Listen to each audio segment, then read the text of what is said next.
सीढ़ी से होकर ऊपर छत पर जा रहे हैं। छत पर बहुत धूप रहती है पर वहाँ पर हवा भी बहुत चल रही है, लेकिन सब लोग वहाँ सीढ़ी से ऊपर नहीं चढ़ पाते हैं। अभी हमने जीना नहीं बनवाया है, सीढ़ी से ही काम चला रहे हैं। नीचे की फ्लोर पर तो जीना बना हुआ है, लेकिन वो हम बाद में बना लेंगे, तो फिर वहाँ जाकर बैठा करेंगे, क्योंकि यहाँ धूप रुकती है लेकिन वहाँ नहीं रुकती है। हाँ, यहाँ पे जीना बनवाना, यहाँ पे और देखो ये रूम है जिसका गेट बंद है। और देखो बहुत सारे कपड़े जो धुलाई करे गए हैं वो अंदर ये रूम दिख रहा होगा आपको, इस रूम में देखे रखे हुए हैं। और ये देखिए शौर्या ने रूम का गेट खोल दिया है, काव्यांश। और देखो रूम में बहुत सारे सामान रखे हुए हैं और ये नीचे चटाई बिछी हुई है, इस चटाई पर हम लोग आराम कर रहे हैं। रूम के सामान आपको यहाँ से दिख रहे होंगे। देखो वो क्या पकड़ के लाए हैं और दिखा रहे हैं।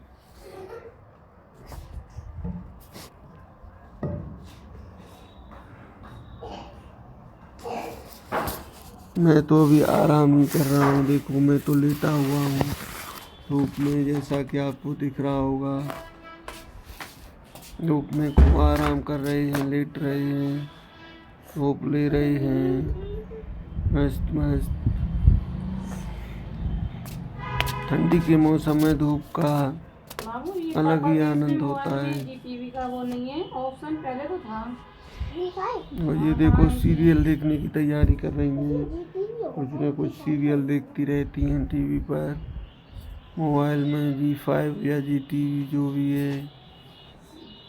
और देखो पेपर था, ये मेरे ऊपर रख दिया है, ये पेपर है आज का 2 फरवरी का। इसको हमने धूप में बैठकर सभी लोगों ने पढ़ा और इसमें आज सब कुछ नया दिया गया है। ये देखिए बजट के बारे में आया है, बजट से संबंधित अमृतकाल का पहला बजट PM मोदी जी ने घोषित किया है। इस बजट में जैसा कि कुछ लोग इसकी आलोचना कर रहे हैं, कुछ लोग इसकी तारीफ़ कर रहे हैं। अब ये तो सब आप समझदार ही हैं, सब अपने अपने हिसाब से देखते हैं। कुछ कर्मचारियों के लिए इसका दायरा बढ़ाया गया है, पर लेकिन एक चीज़ समझ में नहीं आई, पुराने 2014 से लेकर के 2023 आज 8 साल बाद टैक्स का दायरा बढ़ाया गया है। टैक्स को बहुत डिले बढ़ाया गया है, वो भी लिमिट 2 से 2.5 से 3 की गई है, कम की गई है। कम से कम 5 लाख तक इसको टैक्स फ्री करना चाहिए था, पुराने स्लैब के हिसाब से भी रखना चाहिए था। तो एम्प्लॉयज़ जो कर्मचारी वर्ग हैं उनके लिए टैक्स का दायरा थोड़ा कम किया गया है। इसको और कर देते तो और अच्छा रहता, क्योंकि 8 साल बाद आप जानते हैं वेतन तो हर साल बढ़ता है और उसी हिसाब से टैक्स भी बढ़ता ही जाता है। लेकिन जब टैक्स का दायरा नहीं बढ़ेगा तो कैसे एडजस्ट होगा? तो बढ़ा हुआ सारा जो वेतन है वो टैक्स में ही चला जाता है, और कम से कम हर साल दायरा बढ़ता रहेगा तो जो टैक्स है उसकी कुछ सेविंग कर पाएंगे लोग। अब देखिए 8 साल में दायरा बढ़ा है तो कितना लोगों का टैक्स कहाँ, जब 8 साल पहले हम लोग 15-20 हज़ार टैक्स देते थे, आज 50-60 हज़ार रुपये देना पड़ रहा है। और यही दायरा अगर बढ़ता रहता तो हमें 25-30 हज़ार तक ही टैक्स देना पड़ता। और देखो टैक्स के बारे के अलावा इसमें हमारी जैसे कि इस समय निर्मला सीतारमण जी हैं, वित्त मंत्री हैं, उन्होंने टैक्स को किया है। और हमारे जो अमीर जो है गौतम अडानी जी थे, वो अपने पायदान से थोड़ा सा खिसक चुके हैं और वो इस समय 15 में पायदान पर आ चुके हैं। और केंद्र के बजट में प्रदेश की योजनाओं की भी थोड़ी बहुत छाप रही है। और जैसे कि हमारी राष्ट्रपति जी द्रौपदी मुर्मू जी हैं, उन्होंने संविधान दिवस 27 नवंबर पर कुछ लोगों की समस्याओं के बारे में बताया गया था। उन समस्याओं को ध्यान रखते हुए बजट में कुछ उनके लिए विशेष प्रावधान किए गए हैं। ये तो अच्छा किया गया है, अच्छी बात है।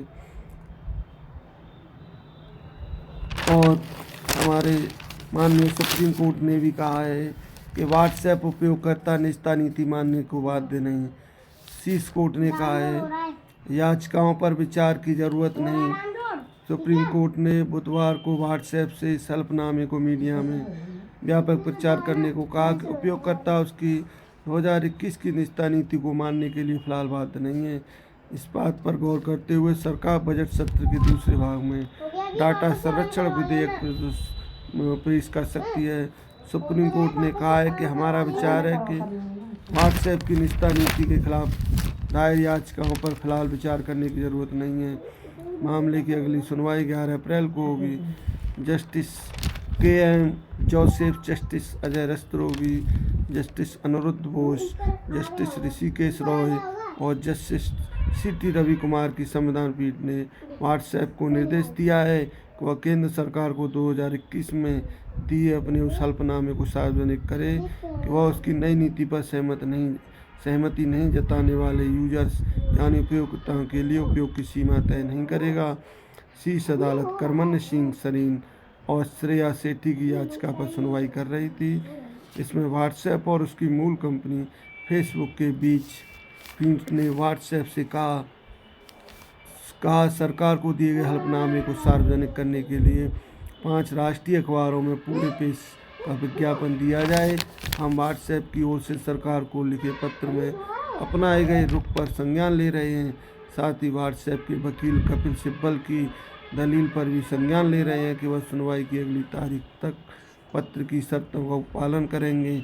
हम व्हाट्सएप को यह निर्देश भी देते हैं कि इस पहलू के बारे में 5 राष्ट्रीय अखबारों में 2 बार व्हाट्सएप के उपयोगकर्ताओं को जानकारी दी जाए। उपयोगकर्ताओं के कॉल, तस्वीर, संदेश, वीडियो, दस्तावेजों को उपलब्ध कराने के लिए हुए समझौते को चुनौती दी गई है।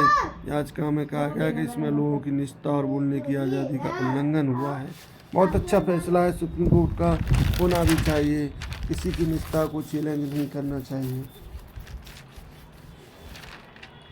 और छोटे मोटे स्थानिक मुद्दे हैं और टैक्स से संबंधित भी लोगों ने बहुत कुछ बताया है। कुल खासकर इस आज के जो न्यूज़ है उसमें टैक्स से संबंधित ज़्यादा दिया गया है और सहपऊ में कुछ अनियमितताएँ पाई गई हैं। पेपर में दिया गया है कि DM के अनुमोदन के बिना EO ओलंपिक ने 1.30 करोड़ रुपए का भुगतान कर लिया। और इसी के साथ अब हम रखते हैं, उम्मीद करते हैं आप सभी लोग बहुत भले चंगे होंगे, अच्छे होंगे। Okay, bye bye, tata. और इसी के साथ हम अपने नए ब्लॉग्स में मिलेंगे। आज के लिए आप सबको धन्यवाद। आपका शशि ब्लॉगर साधुवाद हाथरस आपका अपना चैनल है। इसे अधिक से अधिक लाइक और सब्सक्राइब करें। सबके लिए धन्यवाद। सबके साथ अलविदा, बाय बाय, थैंक यू।